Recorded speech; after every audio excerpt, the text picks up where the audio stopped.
सोमनाथ की गाथा विध्वंस की कहानी नहीं, ये पिछले 1000 साल से चली आ रही भारत माता की करोड़ों संतानों के स्वाभिमान की गाथा है। 12 ज्योतिर्लिंगों में से एक सोमनाथ, भारत की अटूट आस्था का केंद्र, जिस पर प्रधानमंत्री नरेंद्र मोदी ने लेख लिखकर 1000 साल पहले हुए आक्रमण और देश के पहले प्रधानमंत्री जवाहरलाल नेहरू का जिक्र किया, जो आज चर्चा का विषय है। तत्कालीन प्रधानमंत्री पंडित जवाहरलाल नेहरू इस घटना से अधिक उत्साहित नहीं थे। वो नहीं चाहते थे कि माननीय राष्ट्रपति और मंत्री इस समारोह का हिस्सा बने।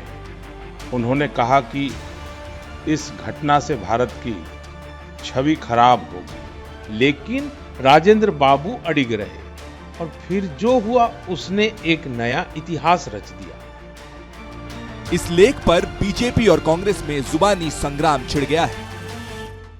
जवाहरलाल नेहरू जी कहते हैं कि महमूद गजनी कितना कला का प्रेमी था, और जवाहरलाल नेहरू जी के पुरजोर विरोध के बावजूद प्रथम राष्ट्रपति डॉक्टर राजेंद्र प्रसाद जी की उपस्थिति में यह स्वप्न साकार हुआ था। वो क्या कहें क्या नहीं कहें, उनको 60-70 साल पुरानी बातें कहने की बहुत पुरानी आदत हो गई है।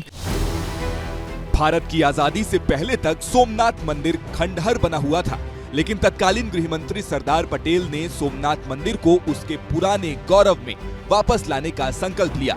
लेकिन तत्कालीन पीएम नेहरू को सरकारी भागीदारी से आपत्ति थी। नेहरू ने तत्कालीन राष्ट्रपति के सोमनाथ मंदिर के प्राण प्रतिष्ठा में शामिल होने पर भी नाराजगी जताई थी। नेहरू आर्काइव के मुताबिक नेहरू ने 2 मार्च 1951 को तत्कालीन राष्ट्रपति को पत्र लिखकर अपनी आपत्ति दर्ज कराई थी। उन्होंने लिखा, मेरे प्यारे राजेंद्र बाबू, मुझे लगता है कि सोमनाथ में बड़े पैमाने पर निर्माण कार्य करने का ये सही समय नहीं है। जवाब में तत्कालीन राष्ट्रपति राजेंद्र प्रसाद ने 10 मार्च 1951 को लिखा कि मुझे न्योता मना करना सही नहीं लगा। सोमनाथ मंदिर का बहुत ऐतिहासिक महत्व है और न्योता राज्य के राज प्रमुख की तरफ से आया था। अब इतिहास की ऐसी सच्चाई सामने आ रही है जिस पर सियासी संग्राम छिड़ गया है।